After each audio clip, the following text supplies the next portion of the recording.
എപ്പോഴും മനസ്സിലായില്ലേ? അമ്മ പ്രത്യക്ഷപ്പെട്ടുകൊണ്ടിരിക്കണ എല്ലാവർക്കും ഇതെല്ലാം അഭ്യസ്തവിദ്യരാണ്. അവരനുഭവിച്ച അമ്മയും മകളും കൂടി സന്ധ്യയ്ക്ക് തന്നെ ഓടിക്കൃപാസനത്തിൽ വന്ന് ഈ കാഴ്ച കണ്ടവർ സംഭ്രമിച്ചു പോയി.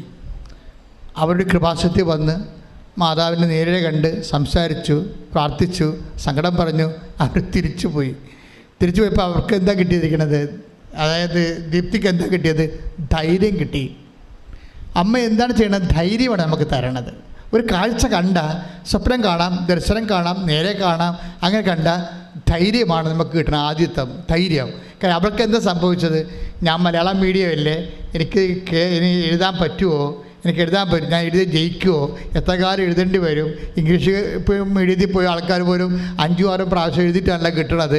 ഞാൻ ഇനി എങ്ങനെ ജീവിക്കും? എൻ്റെ ജീവിതത്തിൽ വല്ല മാർഗമുണ്ട്? ദൈവത്തിൽ വല്ല പദ്ധതി ഉണ്ട്? ഇങ്ങനെ സങ്കടം പ്രാർത്ഥനയാക്കി മാറ്റുന്ന സമയത്താണ് അമ്മ നേരെ വന്ന് നിൽക്കുന്നത്. ധൈര്യമായിരിക്കുക, ഈ വിഷയം നമ്മൾ കവർ ചെയ്യും.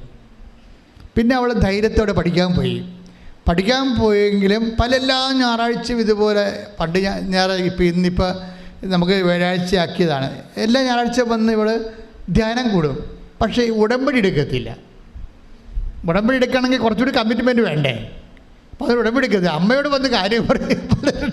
പലരുടെ അബദ്ധം അതാണ്, നിങ്ങളെയും മടിച്ചുകളല്ല. അതുകൊണ്ട് അമ്മയോട് വന്ന് കാര്യം പറഞ്ഞിട്ട് പോകും. പക്ഷേ ഇവൾ IELTS തോറ്റപ്പോൾ മനസ്സിലായി, ഞാൻ എപ്പോഴും പോയി അമ്മയടുത്ത് പോയി കാര്യം പറയും, പക്ഷെ ഞാൻ ഉടമ്പടി എടുത്തില്ലല്ലോ. അതായത് ഉടമ്പടി എന്ന് പറഞ്ഞാൽ നമുക്ക് കാര്യം പറഞ്ഞ പോലെ കാര്യമല്ല. ഉടമ്പടി വേറെ വിഷയമാണ്. ഉടമ്പടി എടുത്ത് കഴിയുമ്പോൾ നമ്മൾ സീരിയസ് ആയെന്നർത്ഥം. നമ്മൾ ദൈവത്തിൻ്റെ മുമ്പിൽ സീരിയസ് ആയി. പിന്നെ നമ്മളൊരു കക്ഷി, ദൈവം ഒരു കക്ഷി. നമ്മൾ ദൈവം നിബന്ധന വെക്കുന്നു, നമ്മൾ നിറവേറ്റാൻ തയ്യാറാകുന്നു. ദൈവം നമ്മുടെ നിയോഗത്തെ ഹോണർ ചെയ്യുന്നു. പിന്നെ ദൈവമായിട്ട് സഞ്ചാരമാണ് ശരിക്കും പറഞ്ഞാൽ. ഉടമ്പടി എന്ന് പറയുന്നത് ഒരു സഹസഞ്ചാരമാണ് ദൈവമായിട്ട്. അത് അമ്മയായത് കാരണം എല്ലാവർക്കും അത് ഫീൽ ചെയ്യുന്നുണ്ട്. അപ്പോൾ ഒന്ന് ഉടമ്പടി എടുത്തിട്ട് കൃത്യമായിട്ട് ഉടമ്പടി എടുത്തിട്ട് അവൾ പറയണത് എൻ്റെ ജീവിതം തന്നെ ഉടമ്പടി മാറ്റിക്കളഞ്ഞെന്നാണ്. എന്താണ് പറയണത്? എന്താ പ്രശ്നം വെച്ചാൽ ഉടമ്പടി എടുത്ത് കഴിഞ്ഞപ്പോൾ 1/2 മണിക്കൂറല്ല വചനം വായിക്കേണ്ടത്. അപ്പോൾ അവളെ ഇരുന്നുകൊണ്ട് വചനം വായിച്ച് 1.5 മണിക്കൂർ വരെ വചനം വായിക്കാനുള്ള അഭിഷേകം കിട്ടി. അപ്പോൾ ചില ആൾക്കാർ 1/2 മണിക്കൂർ വചനം വായിക്കാൻ പറഞ്ഞിട്ട് അഭിഷേകമില്ലാത്തൊരു 5 മിനിറ്റ് വായിച്ചിട്ട് പിന്നെ വായിക്കാം, ബാക്കി പിന്നെ വായിക്കാമെന്ന് പറഞ്ഞ് മടക്കി വെച്ചിട്ട് പോകത്തില്ലേ? ഇതെല്ലാം പ്രശ്നമാണ് ശരിക്കും പറഞ്ഞാൽ. നിങ്ങൾ ഉടമ്പടിയിൽ പറഞ്ഞതല്ലേ അമ്മയോട് 1/2 മണിക്കൂർ വചനം വായിച്ചോളാമെന്ന്, എന്നിട്ട് നിങ്ങൾ വായിച്ചിട്ടില്ലല്ലോ. പക്ഷേ ഇവർക്ക് കാര്യം അത് നിങ്ങളുടെ ഒരു ആവശ്യത്തിന് വേണ്ടി ഉടമ്പടി എടുത്തുകൊണ്ടാണ്. ആവശ്യത്തിന് വേണ്ടി ഉടമ്പടി എടുക്കുന്നവർ ദൈവത്തിന് അത്യാവശ്യമുള്ള കാര്യങ്ങളെ ചെയ്യത്തുള്ളൂ. 1/2 മണിക്കൂർ വചനം വായിക്കാൻ പറഞ്ഞാൽ നിങ്ങൾ 10 മിനിറ്റ് വായിച്ചിട്ട് മടക്കി വെക്കും. രോഗികളെ കാണാൻ വേണ്ടി പറഞ്ഞാൽ എത്ര അടുത്ത് രോഗികൾ വല്ല വീട്ടിൽ കിടപ്പുണ്ടെങ്കിൽ പോയി കണ്ടച്ച് നോക്കിയെന്ന് വെച്ചും പോരും, ആശുപത്രി പോകത്തില്ല. അപ്പോൾ എങ്ങനെ ഈ കുറുക്ക് വഴി ചെയ്യാം? കുറുക്ക് വഴി ഉടമ്പടിയുടെ നിബന്ധനകൾ കുറുക്ക് വഴിയോടെ ചെയ്യുന്ന ആൾക്കാർ വിചാരിക്കുക നിങ്ങളുടെ ആവശ്യത്തിന് വേണ്ടി ഉടമ്പടി എടുത്തതാണ്. ദൈവത്തിനകത്ത് പങ്കില്ല. ഒരിക്കലും ദൈവം അതിനകത്ത് പങ്കെടുക്കത്തുമില്ല. കാര്യം എന്താണ്? നിങ്ങളുടെ വയറ്റിപ്പഴപ്പാണെന്ന് ദൈവത്തിന് അറിയാം. ദൈവത്തിന് പ്രയോജനമില്ലല്ലോ. നിങ്ങൾ ചെയ്യേണ്ടത് ദൈവത്തിന് വേണ്ടി എന്നെ ജീവിക്കാൻ അനുവദിക്കണമെന്ന് പ്രാർത്ഥിക്കണം. ഇപ്പോൾ ദീപ്തിയുടെയൊക്കെ സാക്ഷ്യം അവസാനിക്കുമ്പോൾ എന്താ പറയണത്? ദീപ്തിയുടെ സാക്ഷിയൊക്കെ അവസാനിക്കും. ദീപ്തി പറയണത് ഞാൻ ഉടമ്പടി എടുത്തിരിക്കുന്നത് ജീവിത അവസാനം വരെയാണ്. അത് ദീപ്തി മാത്രമല്ല, അങ്ങനെ പറയുന്ന അക്രൈസ്തവ സഹോദരങ്ങളുണ്ട്. ഞാൻ ആ സാക്ഷ്യത്തെക്കുറിച്ച് പറയാം. ഇപ്പോഴെന്താ പ്രശ്നം വെച്ച് കഴിഞ്ഞാൽ ദീപ്തി എന്ന് പറയുന്ന സഹോദരി ഉടമ്പടി പ്രകാരം ജീവിക്കാൻ ക്രമീകരിച്ച് കഴിഞ്ഞപ്പോൾ ഒറ്റ എഴുതിയുള്ളൂ. ആ എഴുതിയിട്ട് റിസൾട്ട് വരുന്ന ദിവസം ഇവിടെ വന്നിരുന്നിട്ട് 9 വിശ്വാസ പ്രമാണം ചൊല്ലി അമ്മയുടെ മുമ്പിൽ നിന്നുകൊണ്ട് റിസൾട്ട് ഓപ്പൺ ചെയ്ത്. അപ്പം തന്നെ അമ്മ പറഞ്ഞതുപോലെ അവൾ ഫുൾ സ്കോർ ചെയ്ത് ആൾ ക്ലിയറായി. ജയിച്ചത് മാത്രമല്ല, പിന്നീട് ഇൻ്റർവ്യൂ, വിസ എല്ലാം. അവളെ പറയണത്, ഞാനൊരു സാക്ഷ്യത്തിൽ ഞാനൊരു പ്രസംഗത്തിൻ്റെ കാര്യം പറഞ്ഞായിരുന്നു. നിങ്ങളുടെ ജീവിതം ഇപ്പോഴാമ പോലെ നിരങ്ങിക്കൊണ്ടിരിക്കുകയാണെന്ന് വിചാരിച്ചോ? ഉടമ്പടി എടുക്കുമ്പോൾ ആ ആമയെ ഒരാൾ എടുത്തോണ്ട് ഓടിയാൽ എങ്ങനെ ഇരിക്കും? ആമ ഇങ്ങനെ നിരങ്ങിക്കൊണ്ടിരിക്കുകയാണ്, പതുക്കെ പതുക്കെ പതുക്കെ പോയി. അപ്പം ആ ആമയെ കണ്ടിട്ട് ഒരാൾ ആ ആമയെ എടുത്തോണ്ട് ഓടിയാൽ എന്ത് സ്പീഡ് ഉണ്ടാവും ആമയ്ക്ക്? അതുപോലുള്ള സ്പീഡ് ഉടമ്പടിയിൽ ഉണ്ടാകുമെന്ന്. ഇത് ഇവളുടെ ഹൃദയത്തിൽ ഇങ്ങനെ തറച്ച്. ഞാൻ മറന്നുപോയി, അന്ന് ഈശോ എന്നെക്കൊണ്ട് പറയിപ്പിച്ചതാണ് പ്രസംഗത്തിൻ്റെ ഇടയ്ക്ക്. ഞാൻ ചിന്തിച്ച് പറഞ്ഞൊന്നുമല്ലത്, പക്ഷെ അവളുടെ അവൾക്ക് വേണ്ടി അമ്മ പറയിപ്പിച്ചതാണ് എൻ്റെ ഉള്ളിലൂടെ. അതുപോലെ തന്നെ പെട്ടെന്നായിരുന്നു ആയിട്ട് ജയിച്ചു, പെട്ടെന്ന് വിസയായി, പെട്ടെന്ന് ഇൻ്റർവ്യൂ ജയിച്ചു, അതുപോലെ തന്നെ ജോലി ഒക്കെ ആയി. ഇപ്പോൾ ആൾ കയറിപ്പോയി. അപ്പോൾ ഇത്രയും പെട്ടെന്നാണ് ഇതെല്ലാം സംഭവിച്ചത്. ആമയും എടുത്തോണ്ട് ഓടിയ പോലെയും കൈയിടിച്ച് കിടത്താൻ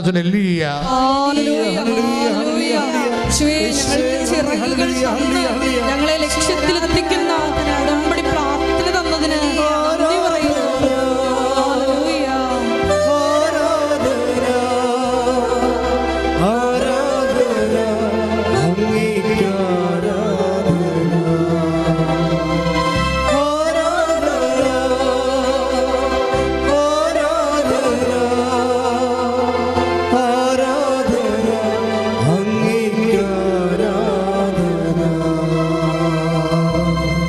പരിശുദ്ധ പരമദിവ്യകാരുണ്യത്തിന്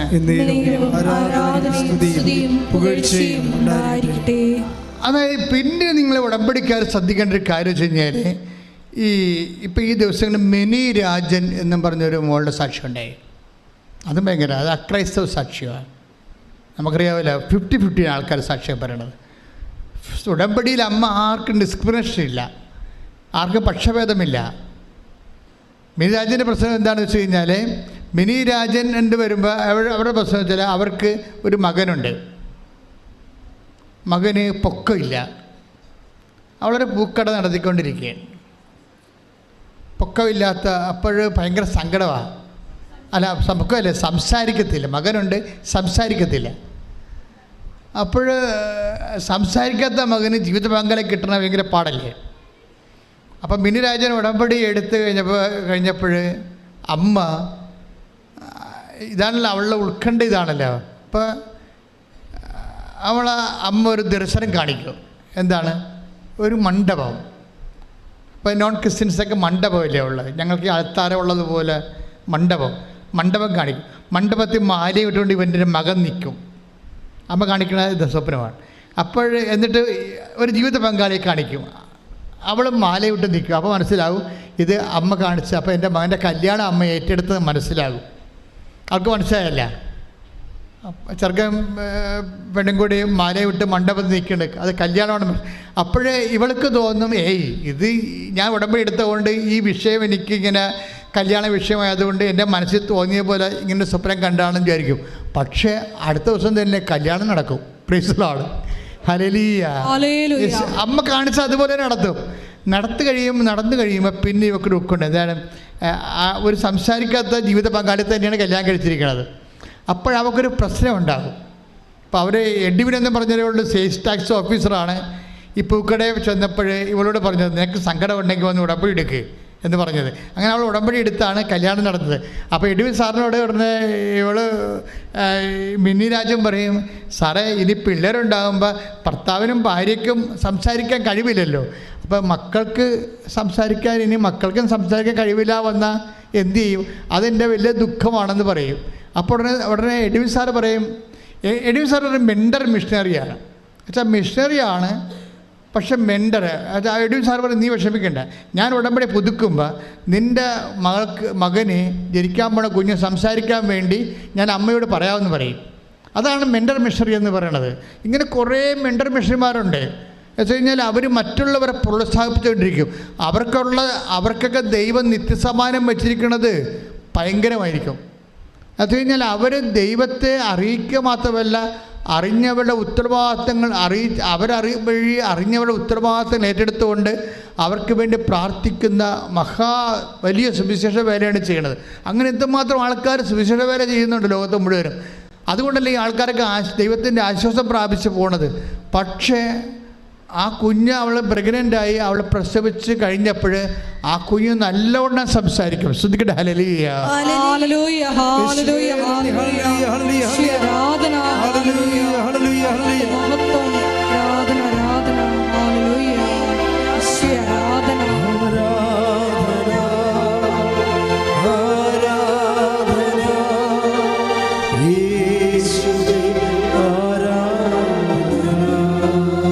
മിനിരാജിൻ്റെ സാക്ഷ്യം നിങ്ങൾ പറയുമ്പോഴേ എന്തുകൊണ്ടാണ് ആ സാക്ഷ്യം പറയണത്?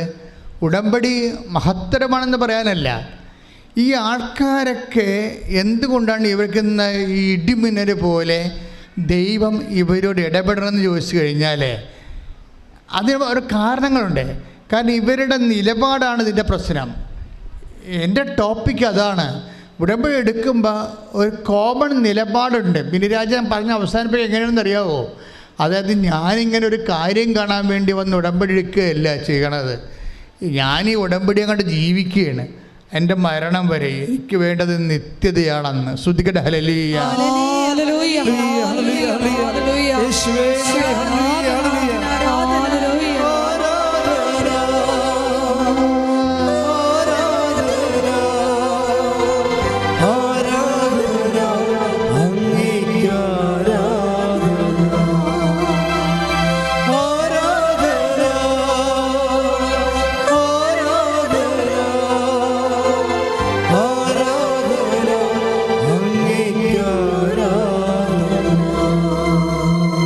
വിഷയം.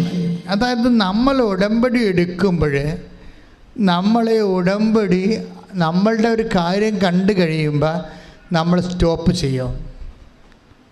എല്ലാ ആൾക്കാരും അങ്ങനെയാണ്. 15% ആൾക്കാരും 80% ആൾക്കാരും ആ കാര്യം കണ്ടു കഴിയുമ്പോൾ സ്റ്റോപ്പ് ചെയ്യും. ഞങ്ങൾക്കും അതിനോട് എന്താ പ്രശ്നം? ഉടമ്പടി എടുത്ത അമ്മ 90 ദിവസം എന്നാണ് പറഞ്ഞത്. പിന്നെ ആൾക്കാർ ആ പ്രത്യേക അഭിഷേകം കൊടുത്ത കിട്ടിയ ആൾക്കാരാണ് പ്രത്യേകത അത് പുതുക്കിയിട്ട് അത് ഒരു ജീവിത രീതിയായിട്ട് കൊണ്ടുപോകണത്. പിന്നീട് അവരുടെ ആവശ്യങ്ങൾക്ക് വേണ്ടി മാത്രമല്ല, ദൈവം തന്നെയാണ് ഞങ്ങളുടെ ആവശ്യമെന്ന് പറഞ്ഞുകൊണ്ട് ഉടമ്പടി നിൽക്കുന്ന ആൾക്കാരുണ്ട്. അവരാണിപ്പോൾ ഈ ചാര ഉടമ്പടിയൊക്കെ ആയത്. അമ്മയുടെ സിൽവർ ഗ്രേ ഉടമ്പടി ഉണ്ടല്ലോ, സിൽവർ ഗ്രേ ഉടമ്പടിയൊക്കെ എന്ത് കാണാൻ രസമാണെന്ന് അറിയാം. അത് കാണാം. ആ പേപ്പർ തന്നെ അമ്മ അനുഗ്രഹിച്ചു വിട്ടിരിക്കുകയാണ്, സിൽവർ ഗ്രേ. അതായത് അവരെ സംബന്ധിച്ച് അവിടെ ആവശ്യങ്ങളൊന്നുമില്ല. അവരുടെ ആവശ്യങ്ങൾ ദൈവം തന്നെയാണ്. ദൈവത്തെക്കാൾ വലിയ ആവശ്യം എന്താ? മനുഷ്യനെ. അതുകൊണ്ടാണ് ഈ മിനി രാജ ഇങ്ങനെ പറയണം, ഞാനിതുകൊണ്ട് അവസാനിപ്പിക്കത്തില്ല, എനിക്ക് വേണ്ട നിത്യതയാണെന്ന്. ഞാൻ ഉടമ്പടി അങ്ങനെ ജീവിതം തുടരുകയാണെന്ന് പറഞ്ഞതിൻ്റെ കാരണം അതൊരു നിലപാടാണത്. അപ്പം ദൈവത്തിനറിയാം നിങ്ങൾ ദൈവം ഉടമ്പടി എടുക്കുമ്പോൾ നിങ്ങളറിയാം ഇത് തൽക്കാലത്തേക്ക് ഈ IELTS കൊണ്ട് അവസാനിപ്പിക്കുമോ, കല്യാണം കെട്ടണം കൊണ്ട് അവസാനിപ്പിക്കുമോ, കുഞ്ഞുണ്ടാകും കൊണ്ട് അവസാനിപ്പിക്കുമോ, വസ്തു വിൽക്കണം കൊണ്ട് അവസാനിപ്പിക്കുമോ, വിദേശത്ത് പോകണം കൊണ്ട് അവസാനിപ്പിക്കുമോ എന്ന് ദൈവത്തിന് നേരത്തെ അറിയാം. നിങ്ങൾ ഇതിൻ്റെ ലൂപ്പ് ഹോളാണത്. നിങ്ങൾ നേരത്തെ ദൈവമായിട്ട് ഒരു ധാരണ എത്തിച്ചേരും. മാതാവേ, ഇപ്പം എനിക്ക് വിഷയമുണ്ട്, ശരി, നീ എന്നെ സഹായിക്കുമെന്ന് എനിക്കറിയാം. പക്ഷേ ഞാൻ ജീവിക്കണത് ഇത് അന്ത്യം വരെ ദൈവത്തിൻ്റെ മകളായി, ദൈവത്തിൻ്റെ മകനായി ജീവിക്കും. പറയുക, കർത്താവേ, ഞാൻ ഉടമ്പടി പ്രകാരം സാക്ഷിയായി വിശുദ്ധിയോടെ അന്ത്യം വരെ സാക്ഷിയായി ജീവിച്ചു.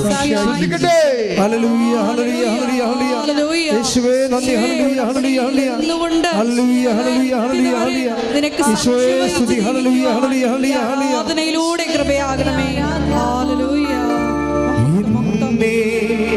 നിത്യതയോടടുപ്പിക്കുന്ന എല്ലാ അനുഭവങ്ങൾക്കും നന്ദി. എന്നെ നല്ല ശിഷ്യനാക്കിയിടുന്ന എല്ലാ കുരിശുകൾക്കും ദാതാ നന്ദി. എന്നെ നിത്യതയോടടുപ്പിക്കുന്ന എല്ലാ അനുഭവങ്ങൾക്കും നന്ദി. എന്നെ നല്ല ശിഷ്യനാക്കിയിടുന്ന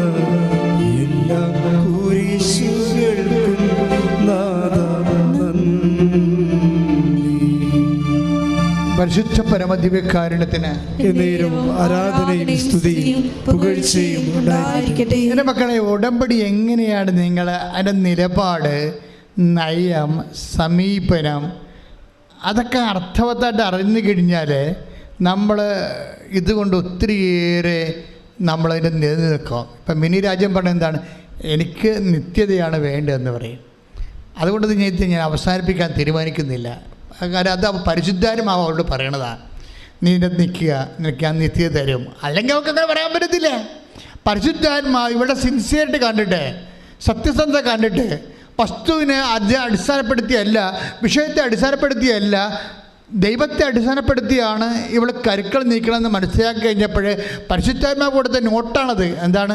നിനക്ക് ഞാൻ നിത്യത അവകാശമാക്കി തരും, നീ നിലനിൽക്കാൻ പറയും, നീ നിൽക്കാൻ പറയും. കാര്യം ഒരു വിഷയം ദൈവത്തെ സംബന്ധിച്ചിടത്തോളം നിനക്കറിയാമല്ലോ, ദൈവത്തിൻ്റെ മുമ്പിൽ ഒരു പ്രശ്നത്തിൻ്റെ മണം കെട്ടാൽ മതി, ദൈവം അവിടുന്ന് പോകത്തില്ല.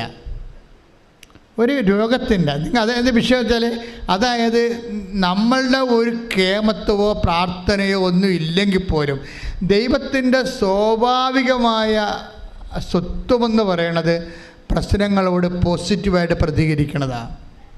അതിൻ്റെ കാര്യം ദൈവത്തിൻ്റെ ഹൃദയം അലിഞ്ഞു പോകും. നമ്മുടെ ഒരു പ്രശ്നം കണ്ടു കഴിഞ്ഞാൽ അപ്പം തന്നെ ഹൃദയം അലിയും, മനസ്സലിഞ്ഞു പോകും. പണ്ട് അതായത് മനസ്സലിവ് ഈ ക്രിസ്തുവിൻ്റെ അവതാരത്തിന് ശേഷമാണ് ദൈവത്തിൻ്റെ മനസ്സലിവ് ഇത്രയും പ്രകടമായിരിക്കണത്. പഴയ നിയമത്തിലെ ദൈവത്തിൻ്റെ വെളിപാടുകളെല്ലാം അന്ന് തിന്മകൾ പെരുകിയത് കാരണം, മനുഷ്യരാശിക്ക് ദിശാബോധമില്ലാഞ്ഞത് കാരണം ദിശാബോധം കൊടുക്കാൻ വേണ്ടി കൽപ്പനകളും കൽപ്പന അനുസരിച്ച് നടക്കാത്തവർക്ക് ശാസ്ത്രീയ ശിക്ഷയുമായിട്ട് ദൈവത്തിൻ്റെ റാത്ത് ഓഫ് ഗോഡാണ് ഉണ്ടായിരുന്നത്. ഈ റാത്ത് ഓഫ് ഗോഡ് ഒരു പവറാണ്. ഈ പവർ തന്നെയാണ് പുതിയ നിയമത്തെ കൺവേർട്ട് ചെയ്തിട്ട് ഹൃദയാലിവായിട്ടും കരുണയായിട്ടും മാറിയിരിക്കുന്നത്. അപ്പം കരുണയും ദൈവത്തിൻ്റെ ഒരു പവറാണ്. ശ്രദ്ധിക്കട്ടെ.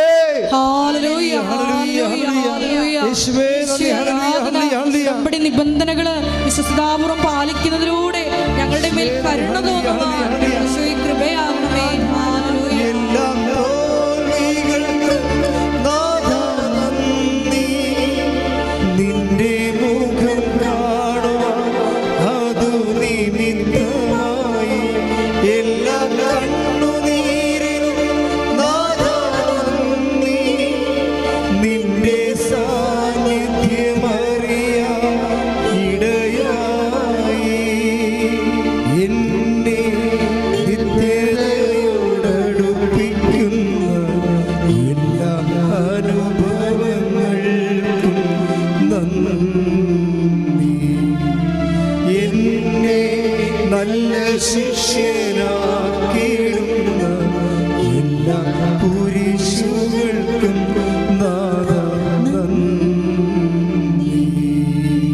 ദൈവത്തിൻ്റെ സ്വഭാവം എന്ന് പറയുന്നത് സ്വാഭാവികമായ സങ്കടങ്ങളോട് റിസപ്റ്റിവിറ്റിയുള്ള സ്വഭാവമാണ്. അതുകൊണ്ടാണ് ആര് പ്രാർത്ഥിച്ചാലും എന്ത് വിഷയമായാലും ദൈവമെന്ന് വിളിക്കുമ്പോൾ ഏത് മൈതാനത്ത് നിന്ന് വിളിച്ചാലും ദൈവം കേൾക്കണതിൻ്റെ കാരണം അതാണ്. പക്ഷെ നമുക്കങ്ങനെ മൈതാന ബന്ധമല്ല വേണ്ടത്. അപ്പനും മക്കളും തമ്മിലുള്ള ബന്ധം മൈതാന ബന്ധമാണോ? അല്ല. അത് നമ്മൾ മനസ്സിലാക്കിയാൽ മതി. അപ്പനും മക്കളും തമ്മിലുള്ള ഗാർഹിക ബന്ധവും രക്തബന്ധവുമാണ്. പ്രാർത്ഥിക്കുക, കർത്താവായ ദൈവമേ, ഒരു പൊതുബന്ധത്തെക്കാൾ ഉപരി സ്വകാര്യമായ ഗാർഹികമായ രക്തബന്ധത്തിലേക്ക് എൻ്റെ ആധ്യാത്മിക ജീവിതത്തെ നീ പുനഃക്രമീകരണം ചെയ്യണമേ. ശ്രദ്ധിക്കട്ടെ.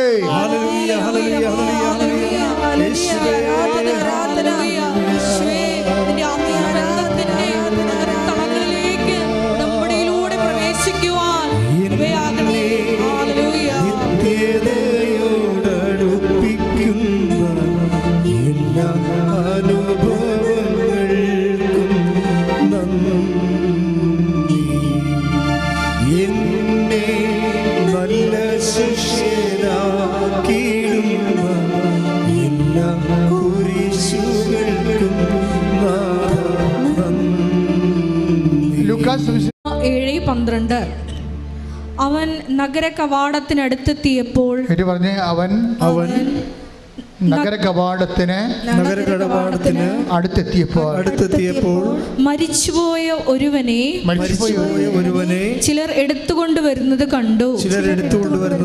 ഒരു വിധവയുടെ ഏകപുത്രനായിരുന്നു അവൻ.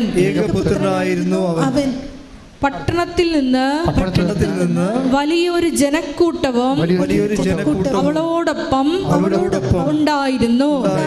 അവളെ കണ്ട് മനസ്സലിഞ്ഞ് കർത്താവ് അവളോട് പറഞ്ഞു, കരയേണ്ട. അവൻ മുന്നോട്ട് വന്ന് ശവമഞ്ചത്തിന്മേൽ തൊട്ടു. അത് വഹിച്ചിരുന്നവർ നിന്നു. അപ്പോൾ അവൻ പറഞ്ഞു, യുവാവേ, ഞാൻ നിന്നോട് പറയുന്നു, എഴുന്നേൽക്കുക. മരിച്ചവൻ ഉടനെ എഴുന്നേറ്റിരുന്നു. അപ്പോഴ് മരിച്ചവനെ ഉയർപ്പിക്കുന്ന കർത്താവിൻ്റെ ജീവിതത്തിലെ ഏറ്റവും പ്രധാനപ്പെട്ട ഒരു അനുഭവമാണിത്. നിങ്ങൾക്കറിയാമല്ലോ, ഇതിന് ആരും പ്രേരണ പ്രേരിച്ചോ? ആ വിധവ കരഞ്ഞ് പറഞ്ഞോ, കർത്താവ് എൻ്റെ മകനെ ഉയർപ്പിക്കണമെന്ന് പറഞ്ഞോ? ഇല്ല, പറഞ്ഞില്ല. ദൈവത്തിൻ്റെ സ്വാഭാവികമായ ഒരു ഇത് മനുഷ്യൻ്റെ പ്രശ്നങ്ങളോടും കണ്ണുനീരിനോടും നേരിട്ട് ആരും പറയാതെയും ചോദിക്കാതെയും പ്രാർത്ഥിക്കാതെയും തന്നെ ഇൻട്രാക്ട് ചെയ്യുന്ന സ്വഭാവമാണുള്ളത്. സ്വാഭാവികമായി അതിനോട് പ്രതികരിക്കുന്ന സ്വഭാവമാണ് ദൈവത്തിനുള്ളത്. ഇതാണ് മനസ്സരിവെന്ന് പറയണത്. അപ്പോൾ അതുപോലെ അത് നമ്മൾ മനസ്സിലാക്കുക. അതേ പക്ഷേ ഇത് അതുകൊണ്ടാണ് പല കാര്യങ്ങളും നമ്മൾ എവിടെ ഇരുന്ന് പറഞ്ഞാലും ദൈവം കേൾക്കും, ഒരു പ്രശ്നവും ഇല്ല അതിനകത്ത്. പിന്നെ നമ്മൾ എന്താണ് ഉടമ്പടി എടുക്കണമെന്ന് വെച്ച് കഴിഞ്ഞാൽ നമ്മൾക്ക് ഈ മൈതാന ബന്ധം പോരാതെ വരുമ്പോഴാണ് മനസ്സിലായത്. നമുക്കെന്താ വേണ്ടത്? ഒരു വ്യക്തിബന്ധമാണ് വേണ്ടത് ദൈവമായിട്ട്. കാര്യം എന്താ കാര്യം വെച്ച് കഴിഞ്ഞാൽ നമ്മൾ ഉദ്ദേശിക്കുന്നത് നിത്യതയാണ് ഉദ്ദേശിക്കുന്നത്. അല്ലാതെ എന്തെങ്കിലും ഒരു വസ്തുവിനോ വിഷയത്തിനോ ദൈവം ഇടപെട്ടിട്ട് ഒരു ഭൗതിക ആനുകൂല്യം കിട്ടിയിട്ട് ജീവിച്ച് പോണ താൽക്കാലിക ബന്ധമല്ല. നമുക്ക് വേണ്ട എന്താണ്? നിത്യതയുടെ ബന്ധമാണ്. അതുകൊണ്ടാണ് നമ്മൾ സ്വകാര്യ ബന്ധം ഉണ്ടാകണമെന്ന് പറയണത്. ശ്രദ്ധിക്കട്ടെ. ഹല്ലേലൂയ. വ്യക്തിപരമായൊരു ബന്ധം ഈശോയുമായിട്ട് സ്ഥാപിക്കുവാൻ ഈശോയുടെ ഉടമ്പടി ആരാധനയിലൂടെ ഞങ്ങളെ സഹായിക്കണമേ. നെഞ്ചൊന്നു നീരിടല്ലേ, നിന്നെ കാണാൻ നിന്നെ കേൾക്കാൻ നാഥനുണ്ടിവിടെ.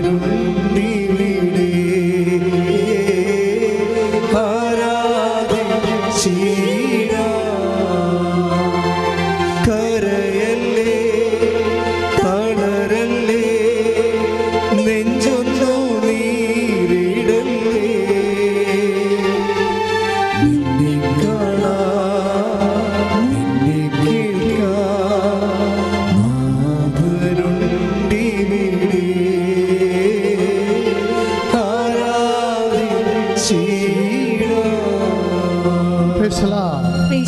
നമ്മുടെ ദൈവത്തിൻ്റെ സ്വകാര്യ ബന്ധത്തിലേക്ക് വരുമ്പോൾ നമ്മൾ എന്താ ചെയ്യുക? അവിടെയാണ് നമ്മുടെ സൽപ്രവൃത്തി ശുശ്രൂഷയൊക്കെ വരണത്. നമ്മൾ എന്തുമാത്രം സൽപ്രവൃത്തിയാണ് ഉള്ളത്. മൈതാനത്ത് നിന്ന് പ്രാർത്ഥിക്കുക മുടക്കമൊന്നുമില്ലല്ലോ. അപ്പോൾ ദൈവമായിട്ട് നമുക്ക് സ്വകാര്യ ബന്ധം ഉണ്ടാകുന്നില്ല. നമുക്ക് ക്ലെയിമുമില്ല. എന്നാ ക്ലെയിം നമുക്കുണ്ട്? ഉടമ്പടിയിലാകുമ്പോൾ നമുക്ക് ക്ലെയിമുണ്ട്. നമുക്കറിയാം, ക്ലെയിം എന്ന് പറയുന്നത് മെരിറ്റാണ്. ഈ ദിവസങ്ങളിൽ ക്ലെയിം ഉണ്ടായിട്ട് പോലും രക്ഷപ്പെടാഞ്ഞ ഒരു ഡോക്ടർ സാക്ഷ്യം പറഞ്ഞു. ഡോക്ടർ ദേവിയുടെ സാക്ഷ്യം കിടപ്പുണ്ട് നമ്മുടെ ഈ ദിവസങ്ങളിൽ പറഞ്ഞതാണ്. ഡോക്ടർ ദേവിയുടെ പ്രശ്നമുണ്ട്, അവർക്ക് ക്ലെയിം ഉണ്ട്. നല്ല 23 അവർ ഒരു ഫിസിയോളജി അതായത് ഹ്യൂമൻ ബോഡിയുടെ ഫിസിഷ്യനാണ് അവർ.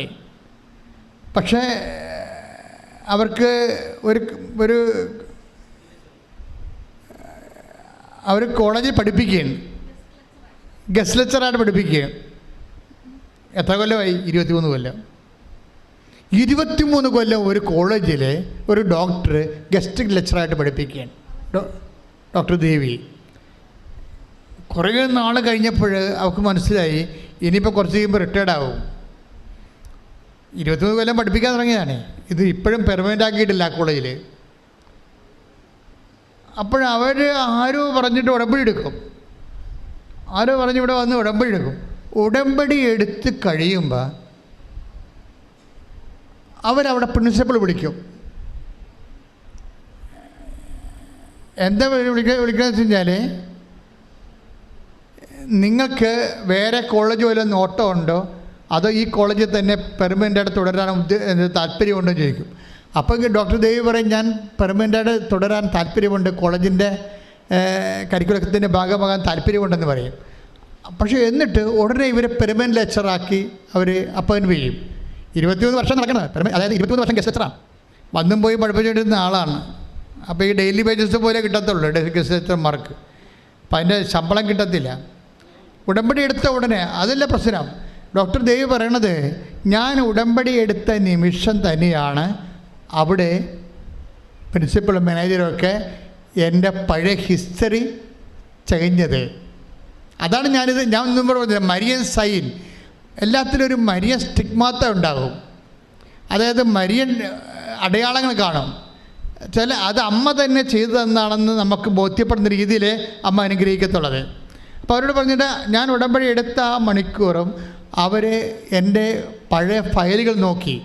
ഫയൽ നോക്കിയപ്പോൾ ഇവർക്ക് റിമാർക്സ് ഒന്നുമില്ല. എന്താ പ്രശ്നം വെച്ച് കഴിഞ്ഞാൽ, ഇവരെയും മെറിറ്റുള്ള ആളാണ്. പക്ഷേ അവർക്ക് കൂടി താല്പര്യം വരണ്ടേ. അപ്പോയിൻമെൻറ്റ് ചെയ്യുന്നവർക്ക് നമ്മുടെ മെറിറ്റ് ഉണ്ടെന്ന് പറഞ്ഞ് നമുക്ക് ക്ലെയിമില്ല. അത് അവർക്ക് കൂടി താല്പര്യം വേണം.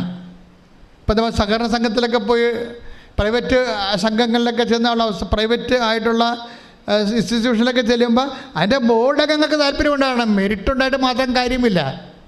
അതുപോലൊരു അവസ്ഥയാണ് ഇവർക്ക് വന്നിരിക്കുന്നത്. പക്ഷേ ഉടമ്പടി എടുത്തോടുകൂടി അമ്മ പഴയ ഫയലെല്ലാം എടുപ്പിച്ചിട്ട് ഈ ആളെ മാർക്ക് ചെയ്ത് അവരുടെ മുമ്പിൽ അവതരിപ്പിക്കും. അയ്യോ, ഇത് വേണമെങ്കിൽ അമ്മ നേരിട്ട് പോയി ഫയലെടുത്ത് കളയും. അങ്ങനെയാണ് ഇപ്പോൾ അവർ സാക്ഷ്യം പറയണത്. പെട്ടെന്ന് അവരെ ദിവസങ്ങൾക്കുള്ളിൽ അവരെ പെർമനൻ്റായിട്ട് അവരെ അതിൽ അപ്പോയിൻ്റ് ചെയ്യും. അവർ പറയും അസിസ്റ്റൻറ്റ് പ്രൊഫസറായിട്ട് അപ്പോയിൻ്റ് ചെയ്യും. അവർ പറയും സാക്ഷ്യം, അവർ ഇൻ്റലക്ച്വൽ ലേഡിയാണ്, അവരൊരു ലേണൽ ലേഡിയാണ്. അവരാ ഉടമ്പടിയെ സമീപിക്കുന്ന രീതി കണ്ടില്ലേ?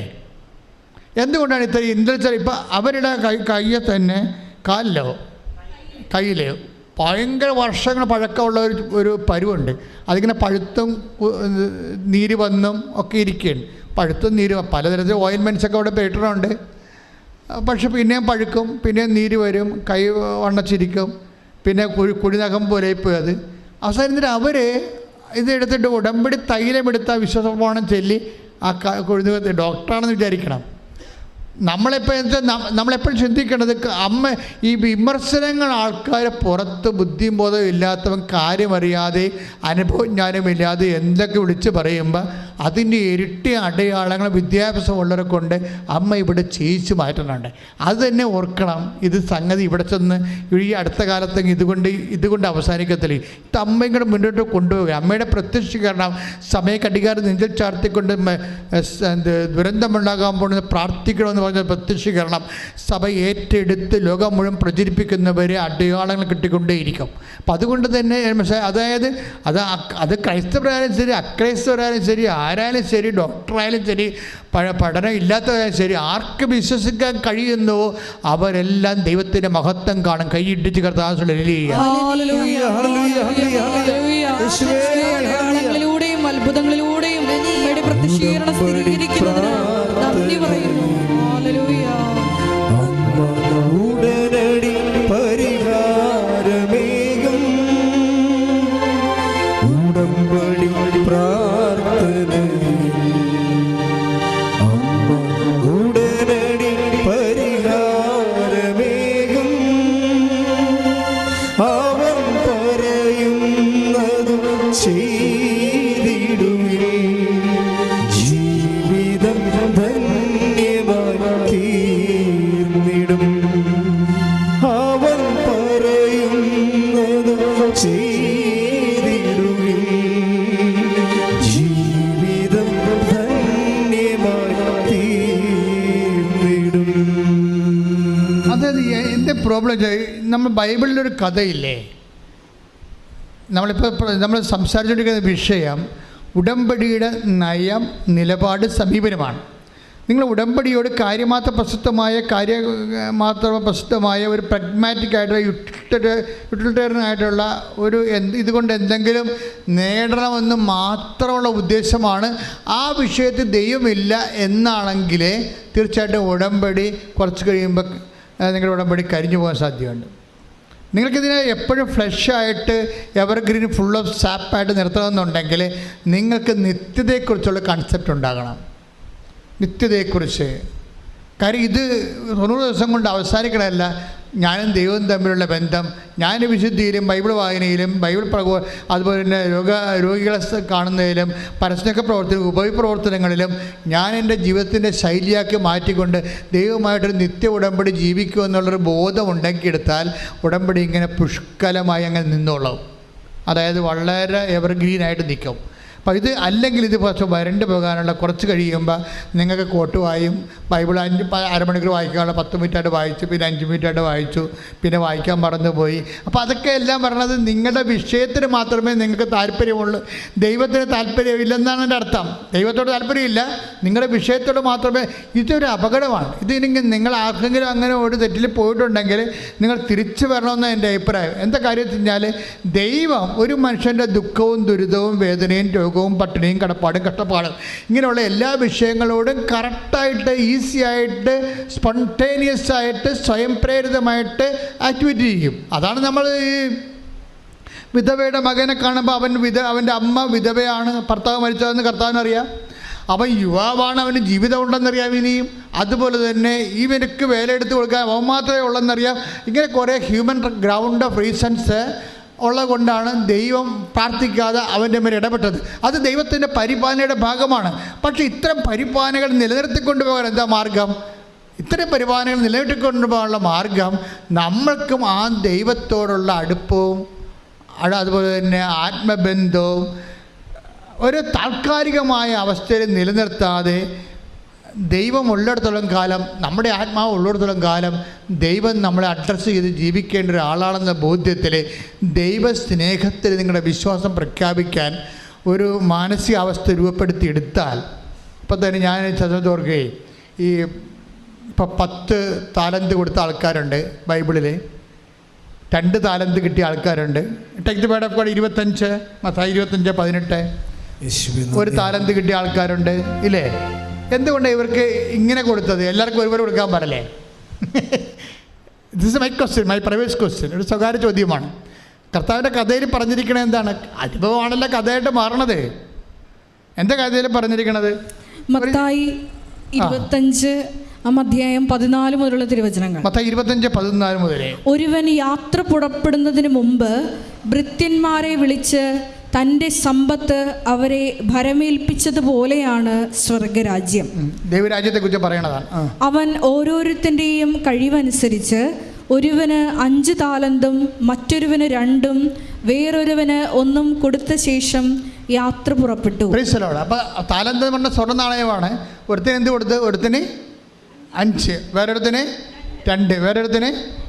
എങ്ങനെയാണ്? കഴിവനുസരിച്ചാണ്. സിവിൽ പോയിൻ്റ് നോക്കിയിട്ട് കൊടുത്തിരിക്കുകയാണ്. ബാങ്കുകാർ പറയണ സിവിൽ പോയിൻ്റ് ഇല്ലേ എന്ന് വെച്ചാൽ തിരിച്ചടക്കാനുള്ള കഴിവേ. തിരിച്ചടക്കണത് ഭയങ്കര പ്രശ്നമാണേ. ബാങ്കിൽ മാത്രമല്ല, ദൈവത്തിലും തിരിച്ചടവിന് പ്രശ്നം. സ്പോണ്ടേനിയസ് ആണെന്ന് പറഞ്ഞിട്ട് കാര്യമില്ല. തിരിച്ചടവുണ്ടോ ഇല്ല എന്ന് നോക്കും ദൈവം. ഓരോരുത്തരുടെയും കഴിവനുസരിച്ചാണ്, റീഫണ്ടിങ് കപ്പാസിറ്റി നോക്കിയിട്ടാണ് ദൈവം അനുഗ്രഹം കൊടുക്കണത്. ഈ ഉടമ്പടി എന്താ ചെയ്യണമെന്ന് വെച്ച് കഴിഞ്ഞാൽ നിങ്ങളുടെ റീഫണ്ടിങ് കപ്പാസിറ്റി കൂട്ടും. നിങ്ങൾ വെറുതെ പ്രാർത്ഥിച്ച കൊണ്ട് കാര്യമില്ല. വെറുതെ പ്രാർത്ഥിക്കുന്നത് അല്ലെങ്കിൽ പ്രാർത്ഥിച്ച് എന്തെങ്കിലും വിഷയം ബൈബിൾ എടുത്ത് വായിക്കുന്നതിനേക്കാളും ഇത് ക്ലെയിം ഉള്ളത് എന്താണ്? നമ്മളതിനകത്ത് ഇൻവെസ്റ്റ് ചെയ്യുന്നുണ്ട്, റീഫണ്ട് ചെയ്യുന്നുണ്ട്, തിരിച്ച് ദൈവം അത് പ്രതീക്ഷിക്കുന്നുണ്ട്. ഉറപ്പല്ലേ? അനുഗ്രഹം തരിക മാത്രമല്ല, ദൈവം തിരിച്ചെന്തോ പ്രതീക്ഷിക്കുന്നുണ്ട്. തന്ന അനുഗ്രഹത്തിൻ്റെ ഇരട്ടി തിരിച്ച് പ്രതീക്ഷിക്കുന്നുണ്ട്. എന്താണ് അതിലാണ് ഓരോരുത്തരുടെയും കഴിവനുസരിച്ച് എന്ന് പറയണത്. വചനം എത്രയാണത്? 25:15. ഓരോരുത്തരുടെയും കഴിവനുസരിച്ച് ഒരാൾക്ക് 5 താലന്ത്, ഒരാൾക്ക് 2 താലന്ത്, ഒരാൾക്ക് 3 താലന്ത്. ഒരാൾക്ക് 2 താലന്ത്, ഒരാൾക്ക് 1 താലന്ത്. അവസാനം 1 താലന്ത് കിട്ടിയവൻ എന്നാ ചെയ്തിരിക്കണത്? മത്തായി 25:18. എന്നാൽ 1 താലന്ത് ലഭിച്ചവൻ, മത്തായി 25:18, എന്നാൽ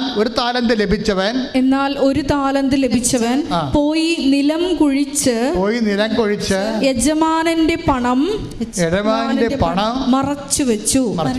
ഈ കക്ഷിക്ക് അറിയാവുന്ന കാര്യം ഇതാണ് ആകപ്പാടെയുള്ളത്. വേറെ ഒരു പരിപാടി അറിയത്തില്ല. എന്നിട്ട് മാറിക്കിടന്ന് മൂക്കറ്റം തിന്നേച്ച് ഉറങ്ങും, അത്രേ ഉള്ളൂ. കുഴിച്ചിടുന്ന പാർട്ടിയാണ്.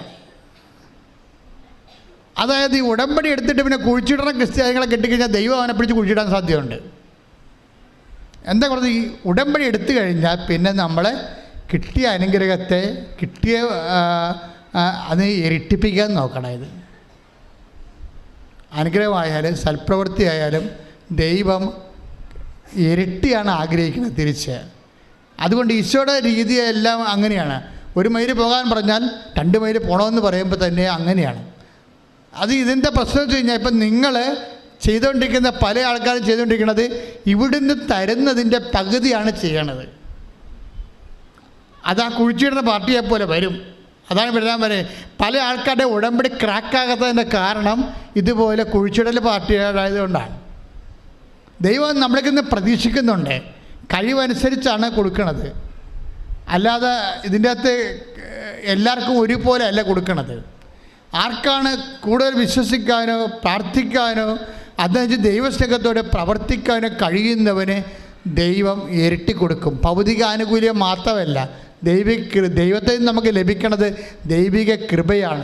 അത് ദൈവത്തിൻ്റെ ശക്തിയാണ്. അത് നിത്യമഹത്വത്തിന് ഉതകുന്ന ദൈവത്തിൻ്റെ ശക്തിയാണത്. അപ്പം അതുകൊണ്ട് തന്നെ എൻ്റെ സഹോദരങ്ങൾ, ഒരു കാരണം മാന്യം കൂടാതെ, സൽപ്രവർത്തികളിൽ മാന്യം കൂടാതെ, take the word of God. സ്തുതിക്കട്ടെ. Hallelujah, hallelujah, hallelujah, hallelujah. യേശുവേ നന്ദി. Hallelujah, hallelujah, hallelujah, hallelujah, hallelujah. യേശുവേ സ്തുതി. Hallelujah, hallelujah. ആരാധന, ആരാധന, ആരാധന, ആരാധന.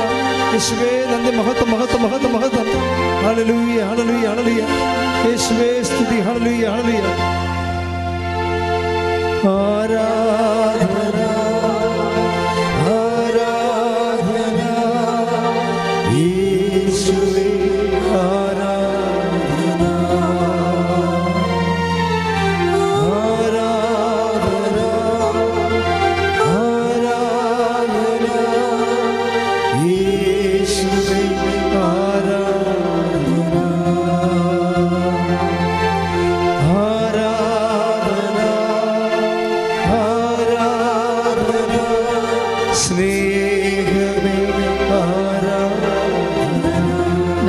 നിങ്ങളോട് സൽപ്രവൃത്തികൾ ചെയ്യാൻ വേണ്ടി നിർബന്ധിക്കാം. അത് സമ്മർദ്ദമാണ്. എന്താ കാര്യം എന്ന് വെച്ച് കഴിഞ്ഞാൽ, നിങ്ങൾ കുഴിച്ചിടുന്ന പാർട്ടിയാണെന്ന് ദൈവത്തിന് നേരത്തെ അറിയാൻ പറ്റും. ഇതൊന്നും നടക്കത്തില്ല.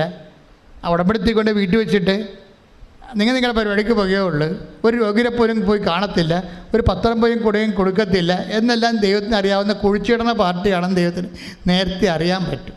ആ കുഴിച്ചിടുന്ന പാർട്ടിയോട് ദൈവം ചോദിക്കുന്ന ചോദ്യങ്ങളുണ്ട്. ചോദിച്ചേ. Take the word of God. സ്തുതിക്കട്ടെ. Hallelujah, hallelujah, hallelujah, hallelujah, hallelujah. യേശുവേ നന്ദി. യേശുവേ സ്തുതി. Hallelujah, hallelujah, hallelujah, hallelujah, hallelujah, hallelujah, hallelujah. യേശുവേ ആരാധന, ആരാധന, ആരാധന, ആരാധന. ഹല്ലേലൂയ. വായിച്ചോളൂ. യജമാനൻ പറഞ്ഞു, ദുഷ്ടനും മടിയനുമായ ഭൃത്യ, ഞാൻ വിതയ്ക്കാത്തിടത്ത് കൊയ്യുന്നവനും വിതറാത്തിടത്ത് നിന്ന് ശേഖരിക്കുന്നവനും ആണെന്ന് നീ മനസ്സിലാക്കിയിരുന്നല്ലോ. എൻ്റെ നാണയം നീ പണവ്യാപാരികളുടെ പക്കൽ നിക്ഷേപിക്കേണ്ടതായിരുന്നു. ഞാൻ വന്ന് എൻ്റെ പണം പലിശ സഹിതം വാങ്ങുമായിരുന്നു. ആ താലന്ത് അവനിൽ നിന്നെടുത്ത് 10 താലന്തുള്ളവന് കൊടുക്കുക, ഉള്ളവന് നൽകപ്പെടും. ദുഷ്ടനും മടിയനുമായ ഭൃത്യലെന്ന് ഉള്ളത് കൂടി എടുക്കുകയാണ്.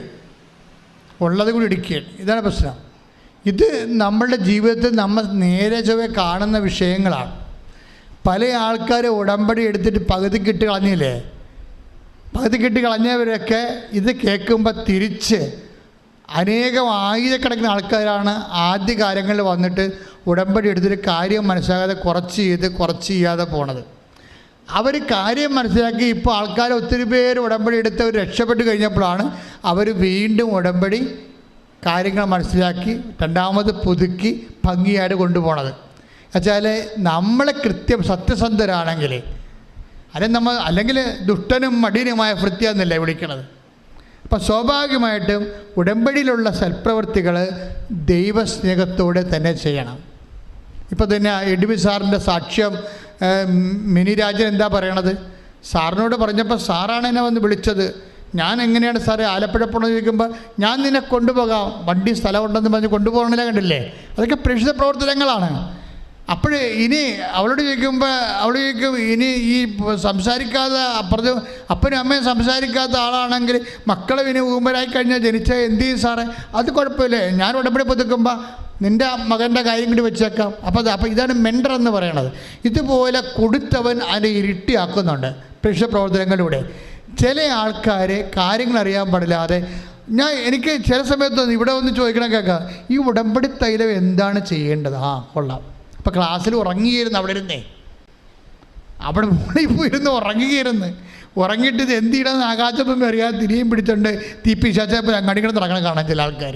അപ്പോൾ ഇങ്ങനെയുള്ള അലവലാദികളെ ഉടമ്പടി എടുത്തിട്ടുണ്ട്. അപ്പം നിങ്ങൾ ആർക്കെങ്കിലും തെറ്റിപ്പോയിട്ടുണ്ടെങ്കിൽ നിങ്ങൾ ഇന്ന് പോലെ കറക്റ്റ് ചെയ്യാൻ വേണ്ടിയാണ് അച്ഛൻ ശാസിക്കുന്നത്, അല്ല നിങ്ങളെ വഴക്കിടുകയല്ല. നിങ്ങളെ ശാസിക്കുന്നതിൻ്റെ കാര്യത്തിൽ കറക്റ്റ് ചെയ്താൽ നിങ്ങൾക്ക് നിങ്ങളുടെ വിഷയം നടക്കും, ദൈവത്തിനെയും കിട്ടും. അതാണ് ഉടമ്പടി എടുത്താൽ രണ്ട് കാര്യങ്ങളുണ്ട്. നിങ്ങൾക്ക് നിങ്ങളുടെ വിഷയം നടക്കും, പിന്നെ എന്താണ്, ദൈവത്തിനെയും കിട്ടും. പിന്നെ ദൈവത്തിനെ കിട്ടിക്കഴിഞ്ഞാൽ നമുക്കറിയാമല്ലോ ആത്മധൈര്യമുണ്ടാകും. കഴിഞ്ഞ ദിവസങ്ങളൊരു സാക്ഷ്യം ഉണ്ടായി. ശ്രുതിക്കട്ടെ, ഹല്ലേലൂയ.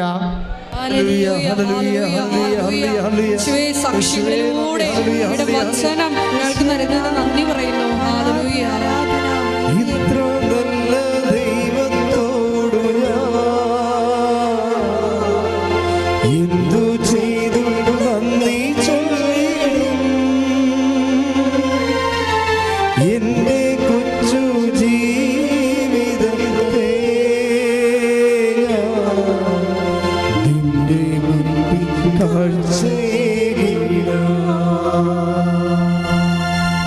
കഴിഞ്ഞ ദിവസങ്ങളിലൊരു സാക്ഷ്യമുണ്ടായി.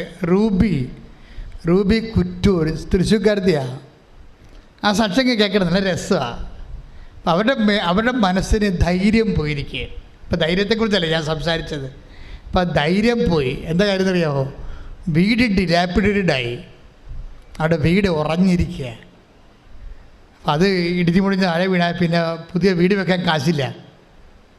അപ്പം വിഷമിക്കുകയാണ് ആൾ. അപ്പം ഇത്രയും വീട് സെറ്റ് ചെയ്ത് പല പ്രാവശ്യം ശ്രമിച്ചെങ്കിലും നടന്നില്ല. അപ്പോൾ നടക്കാതെ വന്നപ്പോൾ ഇവർ വന്ന് ഉടമ്പടി എടുക്കും വീട് വെക്കാൻ വേണ്ടി. ഇങ്ങനെ ഉടമ്പടി എടുത്ത് ഉടമ്പടിയിൽ അങ്ങനെ ജീവിക്കുകയാണ്. തുടങ്ങിയതേ ഉള്ളു. കുമ്പസാരമൊക്കെ കഴിഞ്ഞ് കുർബാനയൊക്കെ സ്വീകരിച്ച് അങ്ങനെ പ്രാർത്ഥനയൊക്കെ കറക്റ്റ് ചെല്ലി തുടങ്ങിയപ്പോൾ ഒരു ദിവസം ഇവർ ആ ദിവസങ്ങളിൽ ഉടമ്പടി ദിവസങ്ങളിൽ പള്ളിയിൽ പോയി കഴിഞ്ഞപ്പോൾ പള്ളിയുടെ വാതിക്ക് നിൽക്കുമ്പോൾ പള്ളിയുടെ വാതിക്കൂടെ കയറാൻ നേരത്ത് പള്ളിയുടെ കിണറ്റിൻ്റെ വാതിക്ക് ഒരു സിമൻറ്റ് ബക്കറ്റും പിടിച്ച് ഒരു ചേർത്ത് നിൽക്കണം. ഇവിടത്തെ നോക്കിക്കൊണ്ട് നിൽക്കുകയാണ്. ഒരു കുടയും പിടിച്ച് നിൽക്കുകയാണ്. ഒരു കുടയും പിടിച്ച് സിമൻറ്റ് ബക്കറ്റും പിടിച്ച് ചേർത്ത് നിൽക്കുകയാണ്. അപ്പോൾ ഉടനെ ഇവർ തന്നെ നോക്കി നിൽക്കുകയാണ്. വരാരിയിൽ അവിടെ ഇല്ല. അവരകത്ത് കയറി പള്ളിയുടെ അകത്തിരുന്നപ്പോഴും ഇവർ നോക്കുന്നുണ്ട്. ഇവരോടെന്തോ പറയാനുണ്ട്. ഈ ചേടത്തിക്ക്, ഈ സിമൻറ്റ് ബക്കറ്റും പിടിച്ച് കുടയും പിടിച്ചിരിക്കുന്ന ചേടത്തിക്ക് ഇവരോടെന്തോ പറയാനുണ്ട്. പക്ഷെ അവർക്ക് അടുത്ത് വന്നിരുന്നെങ്കിൽ പറയാൻ പറ്റിയാലും, പക്ഷെ അവരങ്ങനെ വരേണ്ട കാര്യമാണെന്ന് തോന്നിയില്ല. അവരകത്ത് കയറി കഴിഞ്ഞപ്പോഴും ഇവർക്കൊരു ധൈര്യം കിട്ടി. അവരതാ പറയണത്, ഈ ചേടത്തിയെ കണ്ടതിന് ശേഷം എനിക്ക് വല്ലാത്ത ധൈര്യമായി. പിറ്റേ ദിവസം ഞങ്ങളുടെ വീട്ടിൽ എൻജിനീയർ വന്ന്, അത്രയും നാൾ വരാതിരുന്ന മനുഷ്യൻ വന്നിട്ട് പെരക്ക് സ്ഥാനം വളർന്നിട്ട് സ്കെച്ചും പ്ലാനും ആക്കിയിട്ട് ഉടനെ പെരപ്പണി ആരംഭിച്ചു. പെരപ്പണി തകൃതിയായിട്ട് നടന്നുകൊണ്ടിരിക്കുന്ന സമയത്ത് ഞാനൊരു ധ്യാനകേന്ദ്രത്തിൽ പോയി. 5 ദിവസത്തെ ധ്യാനത്തിന് പോയി. അപ്പോൾ ഒരു ബ്രദർ എന്നോട് ചോദിച്ചു, കൗൺസിലിംഗ് എന്ന ബ്രദർ ചോദിച്ചു, കൃപാസനം മാതാവിനെ കണ്ടല്ലേ എന്ന് ചോദിച്ചു. ഞാൻ വിയർത്തു പോയി എന്ന് പറഞ്ഞ്. കാര്യം ബ്രദറിനെ അവർ കിണറ്റിൻ ചുവട്ടി വെച്ച് കണ്ട ആൾ കൃപാസനം മാതാവാണെന്ന് അമ്മക്കറിയത്തില്ല. അതുകൊണ്ട് ബ്രദറിലൂടെ അമ്മ അമ്മയെ വെളിപ്പെടുത്തിയാണ്. അപ്പം കറക്റ്റല്ലേ? സിമൻറ്റ് ബക്കറ്റ് പെരപണിയാനും ഉള്ള ആൾക്കാർ ഉപയോഗിക്കണമല്ലോ സിമൻറ്റ് ബക്കറ്റ്. കുടയെന്ന് പറഞ്ഞാൽ എന്താണ്? വീടിന് നമ്മൾ ഉപയോഗിക്കുന്നത് കുടയാണ്. വീടിൻ്റെ സിമ്പിൾ എന്താണ്? കുടയാണ്. മഴ വരാതിരിക്കാൻ വേണ്ടിയല്ലേ നമ്മൾ വീട് പണി താമസിക്കണത്. അപ്പം നിൻ്റെ വീട് പണിയാൻ വേണ്ടി ഞാൻ റെഡിയാണ്. സിമൻറ്റ് ബക്കറ്റും പിടിച്ച് കുടയും പിടിച്ച് ആൾ നിൽക്കുകയാണ്. കൈ ഇട്ടിച്ച് കർത്താവ്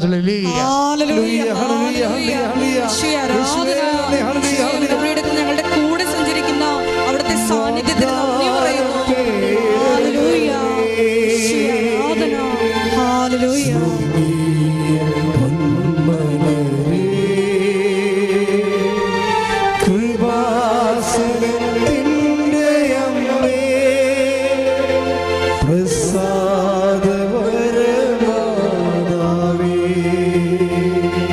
അപ്പോൾ ഇപ്പോൾ ജോസഫത്തിന് മാത്രമല്ല മാതാവ് പ്രത്യക്ഷപ്പെടണത്, എല്ലാവർക്കും. ആർക്കെല്ലാം ധൈര്യം പോകുന്നുണ്ടോ, ആർക്കെല്ലാം കണ്ണീര് പൊടിയുന്നുണ്ടോ, ആർക്കെല്ലാം രോഗമുണ്ടോ, ആർക്കെല്ലാം വിഷമമുണ്ടോ, അവിടെ മുമ്പിലെല്ലാം പ്രത്യക്ഷപ്പെട്ടുകൊണ്ട് സഞ്ചാരി മാതാവ് ഈ ദുരന്തമുണ്ടാകാമ്പോൾ പ്രാർത്ഥിക്കണമെന്ന് പറഞ്ഞ് അമ്മ നമ്മളെ കൊണ്ട് ലോകത്തെ കൊണ്ട് പ്രാർത്ഥിപ്പിച്ചുകൊണ്ട് ലോകത്തെ വിശുദ്ധീകരിക്കുകയും ശക്തീകരിക്കുകയും സംരക്ഷിക്കുകയും ചെയ്യുന്ന വലിയ കാലഘട്ടത്തിലെ കാർപ്പോടുകൂടി കർത്താവ് ശ്രദ്ധിക്കട്ടെ. ഹല്ലേലൂയ, ഹല്ലേലൂയ, ഹല്ലേലൂയ, ആരാധന. ദൈവരാജ്യത്തിന്റെ അടയാളങ്ങൾ കൊണ്ട് ഞങ്ങളുടെ സമൂഹത്തെ ധന്യമാക്കുന്നതിന് നന്ദി പറയുന്നു. ഹല്ലേലൂയ. അനുഗ്രഹം നദി പോലെ ഒഴുകും, അനുദവിൽ ചീടുവിലെന്നും അമ്മ. അനുഗ്രഹം നദി പോലെ ഒഴുകും, കൃപയുടെ വഴികളിൽ സഞ്ചരിച്ചിടാൻ പ്രാർത്ഥന വരമേകും സ്നേഹനാഥേ. പാടുക എല്ലാവരും. കൃപയുടെ വഴികളിൽ സഞ്ചരിച്ചിടാൻ പ്രാർത്ഥന വരമേകും സ്നേഹനാഥേ. പരിശുദ്ധ പരമ ദിവ്യകാരുണ്യത്തിന് ആരാധനയും സ്തുതിയും പുകഴ്ചയും ഉണ്ടായിരിക്കട്ടെ. ഞാൻ പറഞ്ഞു വരുന്ന ഇതാണ് മക്കളെ. ആ മത്തായിയുടെ ശ്രീകാരുടെ സുവിശേഷം 25:18 എന്തുകൊണ്ടാണ് യവന് ദൈവം ഒരു താലന്ത് മാത്രം കൊടുത്തത്? മറ്റുള്ളവർക്ക് 5ഉം 2ഉം കൊടുത്തപ്പോൾ ഈ കക്ഷിക്ക് എന്താ 1 കൊടുത്തത്? അവൻ കുഴിച്ചിടുമെന്ന് ദൈവത്തിന് നേരത്തെ അറിയാം. ദൈവമല്ലേ വിഷയം. അവൻ കുഴിച്ചിടുമെന്ന് ഈ ഒരു സംഭവം നടക്കത്തില്ല. ചുമ്മാ മടിയെ അഭ്യാസം കാണിക്കാൻ വേണ്ടി ഉടമ്പടിയെത്തി ഇരിക്കുകയാണെന്ന് വിചാരിച്ചുകൊണ്ട് യവൻ കുഴിച്ചിടുമെന്ന് ദൈവത്തിന് അറിയാം. അതുകൊണ്ടാണ് ആളെന്തരം നോക്കിയ ദൈവം പെരുമാറിയിരിക്കുന്നത്. ഒരെണ്ണമാണ് കൊടുത്തിരിക്കുന്നത്. പോയാലും ഒന്നല്ലേ പോകത്തുള്ളൂ, ആ 2എണ്ണം പോകത്തില്ലല്ലേ. എപ്പോഴും നമ്മൾ മനസ്സിലാക്കണം, ദൈവം ഈ ആളെ നോക്കുക ആദ്യം തന്നെ. നാളെ എന്ത് സംഭവിക്കും, നാളെ എന്താ സംഭവിക്കണം. മിനിരാജൻ എന്താ പറയണത്? ഞാൻ ഉടമ്പടി ജീവിക്കാൻ പോവുകയാണ്. അപ്പോൾ അവൾ അതങ്ങനെ ചെയ്യുമെന്ന് ദൈവത്തിന് അറിയാം. അങ്ങനെ അവൾ ചെയ്യുമെന്ന് ദൈവത്തിന് അറിയാം. അതുപോലെ തന്നെ നമ്മൾ നാളെ ഈ ഉടമ്പടിയുമായിട്ട് പോകുമ്പോൾ എന്താണ് നമ്മൾ ചെയ്യണമെന്ന് ദൈവത്തിന് നേരത്തെ അറിയാം. ഇപ്പം ഞാൻ ചില സമയത്ത് ഞാൻ ചില സമയത്ത് ബൈബിൾ വായിക്കുമ്പോൾ ഞാൻ ചിരിക്കും. സാധാരണ ബൈബിൾ വായിക്കുമ്പോൾ ചിലപ്പോൾ കരയുകയും ചെയ്യും. ബൈബിൾ അങ്ങനെ ഒരു പുസ്തകമാണ്. കർത്താവിൻ്റെ ഫീലിങ്ങിലോടുകൂടി നമ്മൾ പോകുമ്പോൾ ചിലപ്പോൾ കരഞ്ഞുകൊണ്ടിരിക്കും നമ്മൾ, ചിലപ്പോൾ ചിരിക്കും, ചിലപ്പോൾ വിസ്മയിക്കും, ചിലപ്പോൾ അന്തം വിട്ടു പോകും. ബൈബിൾ അങ്ങനെ ഒരു സംഭവമാണ്. അതെന്ത് സംഭവിച്ചു? ഞാനൊരു സമയം ബൈബിൾ വായിച്ചോ ചിരിച്ച്. എനിക്കറിയാം, എനിക്ക് ദൈവത്തിൻ്റെ സ്വഭാവം അറിയാവില്ല. കാര്യം കർത്താവ് ആ വീട്ടിൽ ചെന്നിരിക്കണതാണ്. ആരുടെ? പത്രോസിൻ്റെ വീട്ടിൽ. പത്രോസിൻ്റെ വീട്ടിൽ ചെന്നപ്പോൾ എന്നാ സംഭവിച്ചിരിക്കണത്? പത്രോസിൻ്റെ ഭാര്യയുടെ അമ്മ വലിയ കൊടിയ പനി പിടിച്ച് ഡെങ്കി അടിച്ച് കിടപ്പാണ് പാർട്ടി. വലിയ പനി പിടിച്ച് കിടക്കുകയാണ്. പക്ഷേ അമ്മയ്ക്ക് ഈശോയ്ക്ക് അറിയാം എന്താ സംഭവം. ഇവരെഴുന്നേറ്റാൽ തീർച്ചയായിട്ടും ഒരു ഗ്ലാസ് വെള്ളം ആ വീട്ടിൽ നിന്ന് കിട്ടാൻ സാധ്യതയുണ്ട്. ക്ലിയറാണ്? അത് ക്ലിയറാണ്, എൻ്റെ സംശയമില്ല. എൻ്റെ അത് എഴുതിയിട്ടുണ്ടായിരുന്നു, ഇല്ലാത്തൊന്നും ഞാൻ പറഞ്ഞിട്ടില്ല. അവരെ അങ്ങനെ ഒരു നല്ല സ്ത്രീയാണ്. കാര്യം വെച്ച് കഴിഞ്ഞാൽ ചിലർ പറയും പത്രോസിൻ്റെ ഭാര്യ നേരത്തെ മരിച്ചുപോയി, മക്കളെ നോക്കിയത് മദറിൻലോയാണ് എന്ന് പറയും. എനിവേ നോക്കിയല്ലോ. ഇനി ഭാര്യ ഉണ്ടായാലും കർത്താവിൻ്റെ ജോലിക്ക് വേണ്ടി പത്രോസ് പോയപ്പോൾ ഈ ഭാര്യനെയും മക്കളെ നോക്കിയതാരാണ്? ആ ചെടുത്തിയാണ്. ആ ചെടുത്തി ബേസിക്കലി നല്ല പ്രഷിതയാണ്. അവർ പനി പിടിച്ചാണ് കിടക്കണമെന്നുണ്ടെങ്കിലും അവർ എഴുന്നേറ്റ് കഴിഞ്ഞപ്പോൾ ഉടനെ ചെയ്ത പരിപാടി എന്താണ്? അവരെ ശുശ്രൂഷിച്ചു. Take the word of God. ശ്രദ്ധിക്കട്ടെ. ഹല്ലേലൂയ. ലൂക്ക 4:39. ലൂക്ക 4:39. അവൻ അവളുടെ അടുത്തെത്തി പനിയെ ശാസിച്ചു. അവൻ അവളുടെ അടുത്തെത്തി പനിയെ ശാസിച്ചു. അത് അവളെ വിട്ടുമാറി. അത് അവനെ വിട്ടുമാറി. ഉടനെ അവൾ എഴുന്നേറ്റ് അവരെ ശുശ്രൂഷിച്ചു. ഇതാണ് പ്രശ്നം. നമുക്ക് പലർക്കും ഇല്ലാത്തൊരു വിഷയമാണ്. പനി കഴിഞ്ഞതല്ലേ ഉള്ളൂ, ഇനി 2 ആഴ്ച കഴിഞ്ഞിട്ട് ശുശ്രൂഷിക്കാമെന്ന് പറഞ്ഞ് കിടന്നുണ്ടാക്കും. ഇല്ല വിഷയം ഇതല്ലേ. ശുശ്രൂഷിക്കാൻ മനസ്സില്ലാത്തവരെ സംബന്ധിച്ചിടത്തോളം പനിയല്ല, പണ്ടാരം വിട്ടു മാറിയാലും കയ്യനങ്ങത്തില്ല അവരുടെ. ഈ ചേർത്തി കുറച്ച് ബെറ്ററാണ്. എന്താ പറഞ്ഞത്? പനി അവരെ വിട്ടുമാറി. ഇതെന്താ ചെയ്തത്? ഉടനെ അവൾ എഴുന്നേറ്റ് അവരെ ശുശ്രൂഷിച്ചു. അപ്പം നമ്മുടെ ഒരു ആവശ്യം കഴിഞ്ഞു കഴിഞ്ഞാൽ, ഒരു സങ്കടം കഴിഞ്ഞാൽ ഉടനെ ശുശ്രൂഷ മൈൻഡുള്ളവരെ സംബന്ധിച്ചിടത്തോളം ആവതുണ്ടെങ്കിൽ, ഇത്തിരി ആവത് കിട്ടിയാൽ, തല പൊങ്ങി കിട്ടിയാൽ അവർ കർത്താവിൻ്റെ ജോലി ചെയ്യും. ഉടമ്പടി എടുത്ത എൻ്റെ ദൈവത്തിൻ്റെ പൈതലെ സത്യക്കുക. നിൻ്റെ തല അല്പം പൊങ്ങിയ അപ്പം കർത്താവിൻ്റെ പേര് നീ ചെയ്യുമെങ്കിൽ അത് നീ ചെയ്യുമെന്ന് കർത്താവ് മുൻകൂട്ടി അറിയാമെങ്കിൽ ദൈവം ഇന്ന് ഇപ്പം ഇവിടെ നിന്നെ അനുഗ്രഹിച്ചിരിക്കും. കൈയിട്ടിച്ച് കർത്താവ്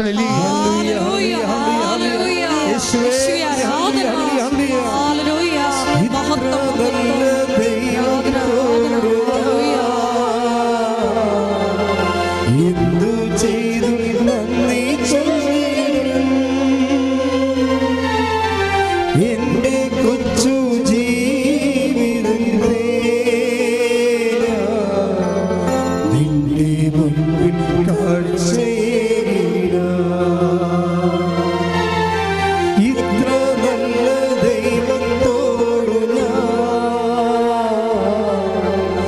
എന്തു ചെയ്തു നന്ദി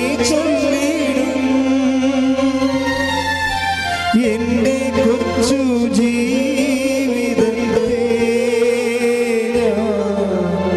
നിന്റെ മുൻപിൽ കാഴ്ചയേകിട. പരിശുദ്ധ പരമ ദിവ്യകാരുണ്യത്തിന് സ്തുതിയും പുകഴ്ചയും ഉണ്ടായിരിക്കട്ടെ. പരിശുദ്ധ പരമ ദിവ്യകാരുണ്യത്തിന് ആരാധനയും സ്തുതിയും പുകഴ്ചയും ഉണ്ടായിരിക്കട്ടെ. ഇപ്പം നമ്മൾ പട്ടിണിയാണെന്ന് വിചാരിക്കുക. നമ്മുടെ പട്ടിണി വെച്ചാൽ നമ്മുടെ ജീവിതത്തിൽ പല കാര്യങ്ങളൊക്കെ ഇല്ലായ്മക്കാരാണെന്ന് വിചാരിക്കുക. നമ്മുടെ ഇല്ലായ്മ ഒരു ദിവസം ദൈവം പരിഹരിക്കുകയാണെങ്കിൽ അപ്പം തന്നെ പരിഹരിക്കണ ആ സമയത്ത് തന്നെ നിങ്ങൾക്ക് കിട്ടിയതിൻ്റെ പങ്ക് മറ്റുള്ളവർക്ക് കൊടുക്കുമെങ്കിൽ കർത്താവ് ഇന്ന് അത്ഭുതം പ്രവർത്തിക്കും. പറഞ്ഞാൽ മനസ്സിലായില്ലേ? നമ്മൾ പട്ടിണിയും പ്രവട്ടവും കഷ്ടപ്പാടും ഒക്കെ ആയിട്ട് പോവുകയാണ്. പക്ഷേ നിങ്ങളെ ഒന്ന് നേരെ നിൽക്കാൻ തല പൊങ്ങാൻ കർത്താവ് അനുവദിച്ചാൽ നിങ്ങൾ അതേസമയം തന്നെ മറ്റുള്ളവരെ എല്ലാവരെയും സഹായിക്കുമെന്നുണ്ടെങ്കിൽ കർത്താവ് നിങ്ങളെ ഇന്ന് അനുഗ്രഹിക്കും. അത് വചനം ഏതാണെന്ന് അറിയാവോ? അതായത് 5:7 take the word of God. ലൂക്കാ സുവിശേഷം ശ്രദ്ധിക്കട്ടെ. Hallelujah hallelujah hallelujah hallelujah. യേശുവേ നന്ദി, യേശുവേ സ്തുതി. ഹല്ലേലൂയ. ലൂക്ക 5:7. അവർ മറ്റേ വെള്ളത്തിൽ ഉണ്ടായിരുന്ന കൂട്ടുകാരെ ആംഗ്യം കാണിച്ച് സഹായത്തിന് വിളിച്ചു. അതെന്താ പ്രശ്നം വെച്ച് കഴിഞ്ഞാൽ ഇവർ വള്ളത്തിന് പണിയൊന്നുമില്ലാതെ വിഷമിക്കുകയാണ്. അപ്പോൾ കർത്താവ് പറഞ്ഞു വലതുവശത്ത് വലയിറക്കുക, അപ്പോൾ നിങ്ങൾക്ക് കിട്ടുമെന്നിരിക്കും. കിട്ടിയപ്പോൾ വല തകൃതിയായി കിട്ടിയത് എന്തുകൊണ്ടാണ് തകൃതിയായി? അതായത് ഒരു വള്ളത്തിനല്ല കൊടുത്തിരിക്കുന്നത്, 2 വള്ളത്തിനും കൂടി കൊടുത്തിരിക്കുക. അടുത്തുള്ള വള്ളങ്ങൾക്ക് എല്ലാം വേണ്ടിയാണ് കൊടുത്തിരിക്കണം കർത്താവ്. അവർക്കത് മനസ്സിലായി. അത് പക്ഷേ നമ്മുടെ ഒരു വീടിന് വേണ്ടി മാത്രമല്ല ദൈവം അനുഗ്രഹിക്കണത്. ദൈവം നിങ്ങളുടെ ബുദ്ധി നിങ്ങളെ അനുഗ്രഹിക്കുമ്പോൾ നിങ്ങളുടെ അമ്മയുടെ അനിയത്തിമാർ, ചേട്ടത്തിമാർ, ചേട്ടന്മാർ, അയൽവാസികൾ, അന്യമതസ്ഥർ, അയൽവാസികളുമായി നമ്മുടെ നാട്ടിൽ നമ്മുടെ കൂടെ താമസിക്കുന്ന പാവപ്പെട്ടവർ എല്ലാവരെയും ഉദ്ദേശിച്ചുകൊണ്ടാണ് ദൈവം നമ്മൾ അനുഗ്രഹിക്കണത്. ഈ ഒരു ബോധം ഉണ്ടാകണം. കിട്ടിയെന്ന് പറഞ്ഞ് നമ്മൾ മാത്രം എടുത്തുകൊണ്ട് അണ്ണാക്കിലോട്ട് കയറ്റി കഴിഞ്ഞാൽ ദൈവം പിന്നെ കാലണ കാശിക്ക് തരത്തില്ല. ദൈവത്തിൻ്റെ അനുഗ്രഹത്തിൻ്റെ മൈൻഡ് സെറ്റ്, ദൈവത്തിൻ്റെ മനസ്സറിയണം. ഇല്ലായ്മയാണ് വല്ലായ്മയാണെന്ന് കണ്ടാൽ ദൈവം തീർച്ചയായിട്ടും നിങ്ങളെ സഹായിക്കുമ്പോൾ തരുമ്പോൾ നിങ്ങൾക്ക് വേണ്ടതിനേക്കാൾ കൂടുതൽ തരുന്നതിൻ്റെ കാരണം മറ്റുള്ളവരെ സഹായിക്കാൻ തന്നെയാണ്. അതാ വചനം പറഞ്ഞത്. അവർ മറ്റു വള്ളക്കാരെ ആംഗ്യം കാണിച്ച് വിളിച്ചു. ആംഗ്യം കാണിച്ച് വിളിക്കേണ്ടി വന്ന സാഹചര്യം എന്താണ്? ഇവർക്ക് എടുത്താൽ പൊങ്ങാത്ത കൊണ്ടാണ്. എന്താ എടുത്താൽ പൊങ്ങാത്ത വന്നത്? അവർക്കുള്ളത് കൂടി കൊടുത്തത് കൊണ്ടാണ് ഇവർക്ക് പൊങ്ങാൻ പറ്റും. പക്ഷേ അവരത് മനസ്സിലാക്കി. എടുത്താൽ പൊങ്ങാത്ത സംഭവം ആകുമ്പോൾ അവർക്കുള്ളത് കൂടി ഇതിനകത്ത് ഉണ്ടെന്ന് മനസ്സിലാക്കിയിട്ട് അവരത് കൊടുത്തു. അവരുടെ മറ്റു വള്ളങ്ങളെ മുങ്ങാറാകുളം നിറച്ച്. അപ്പോൾ ദൈവത്തിനറിയാം ഇവരങ്ങനെ ചെയ്യുമെന്നറിയാം.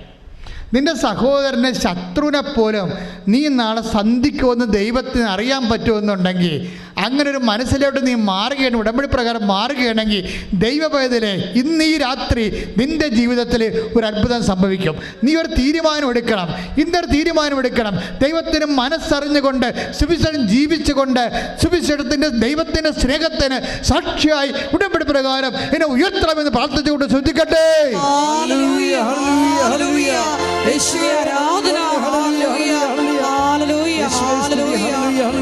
സൽക്കർമ്മങ്ങളിൽ സ്ഥിരതയോടെ നിന്ന് നിത്യമരക്തം കരയേറ്റുവാൻ ഈ ആരാധനയിലൂടെ കൃപയാകണമേ.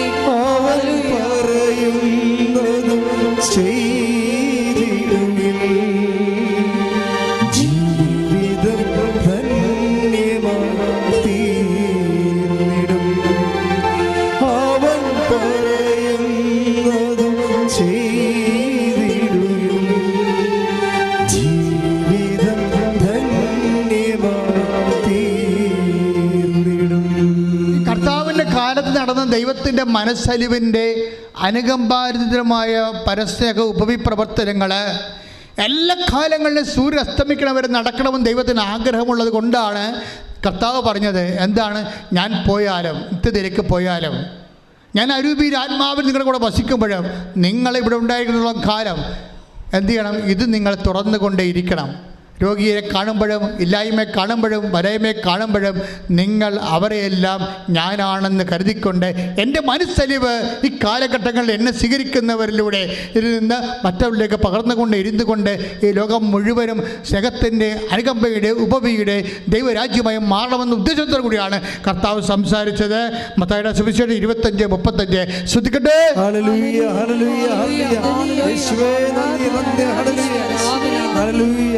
മത്തായി 25:35 മുതലുള്ള തിരുവചനങ്ങൾ. എന്തെന്നാൽ എനിക്ക് വിശന്നു, നിങ്ങൾ എനിക്ക് ഭക്ഷിക്കാൻ തന്നു. എനിക്ക് ദാഹിച്ചു, നിങ്ങൾ കുടിക്കാൻ തന്നു. ഞാൻ പരദേശിയായിരുന്നു, നിങ്ങൾ എന്നെ സ്വീകരിച്ചു. ഞാൻ നഗ്നനായിരുന്നു, നിങ്ങൾ എന്നെ ഉടുപ്പിച്ചു. ഞാൻ രോഗിയായിരുന്നു, നിങ്ങൾ എന്നെ സന്ദർശിച്ചു. ഞാൻ കാരാഗൃഹത്തിലായിരുന്നു, നിങ്ങൾ എൻ്റെ അടുത്ത് വന്നു. ആർക്കെല്ലാം എന്തെങ്കിലും ചെയ്തോ, ആരെല്ലാം പട്ടിണിയും പരിവട്ടവും വിഷമവും വേദനയും കാലഘട്ടമായിട്ട് ഇവിടെ ജീവിക്കുന്നുണ്ട്, കണ്ണീർ പൊടിയുന്നുണ്ട്, അവരെല്ലാം ഞാനാണെന്ന് പറഞ്ഞുകൊണ്ട് മനുഷ്യരാശിയുടെ കണ്ണീരിനോട് മാനുഷികമായി ഐക്യത പെടുത്താൻ വേണ്ടി മനുഷ്യപദാനം ചെയ്തവൻ ഇന്ന് നിന്റെ കൂടെ ജീവിക്കുന്നുണ്ടെങ്കിൽ അവന്റെ കൈയായി കാലായി അവനായി നീ തുടരേണ്ട സുവിശേഷ ജോലിയാണ് ഉടമ്പടി നിന്നെ ഏൽപ്പിക്കുന്നത്. കൈ അടിച്ചു കിടത്താൻ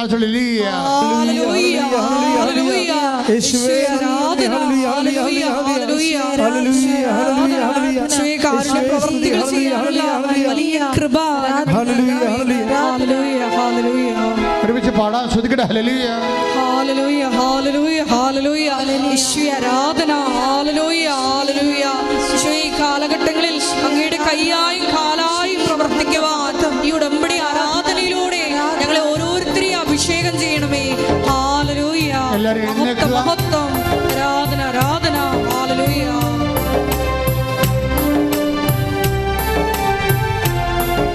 കൈയടിച്ചുകൊണ്ട് സന്തോഷത്തോടെ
അല്പകാലം കഴിഞ്ഞ് ഉയർന്നതാം പാറകൾ എന്നെ അവൻ കയറ്റി നിർത്തും. എന്നെ അവൻ കയറ്റി നിർത്തും. സ്തുതിക്കട്ടെ. Hallelujah, hallelujah.